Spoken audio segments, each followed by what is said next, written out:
பொறியியல் போராளியை பற்றிய உரையாடல். வாருங்கள் போர்க்களத்துக்கு. போராட்டமே வாழ்க்கையாய் நித்தம் போர் தொடுக்கிறாயே, பொறியியல் கடலுக்குள் நீந்தி கடக்க நினைக்கிறாயே. போராட்டமே வாழ்க்கையாய் நித்தம் போர் தொடுக்கிறாயே, பொறியியல் கடலுக்குள் நீந்தி கடக்க நினைக்கிறாயே. நேசித்து வாசித்த பொறியியல் இன்று வாழ்க்கையின் போராட்டவியலோ, வாங்கிய பட்டம் பறக்காமல் வீழுமோ, அடகு வைத்த தாயின் தாலியும் வீழுமோ. பல தடைகளை தாண்டியே கிடைத்தது பொறியியல் துறை. தலையில் அடித்து சிரித்து உதாசீனப்படுத்தியது நாளைய தலைமுறை. ஆயிரம் ஆயிரம் கேள்விகள், அடுக்கடுக்காய் தோல்விகள், ஆறுதலாய் நண்பர்கள், அவளுக்கும் அரியர் என்ற வார்த்தைகள். விட்டு வைத்த அரியரை எல்லாம் விடையெழுதி குவிக்கிறான். வீட்டுக்கு ஒரு பொறியாளன் வேலையின்றி தவிக்கிறான். பொறியியல் காரனுக்கு தேர்வை மட்டுமே தந்த தேசம் தீர்வை தர மறுக்கிறதே. ஏனிந்த வியாபார மோசம்.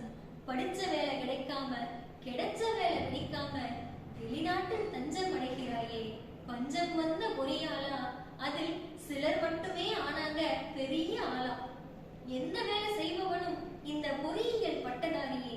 அந்த வேலையின்றி போனால் அனைவரும் பொருளாதார நட்டதாரியே. பொறியியல் கொடி பறக்க வளர்கிறது தொழில்நுட்பம். பொறியாளன் குடிசிறக்க தலைக்குமோ ஒரு கற்பம்.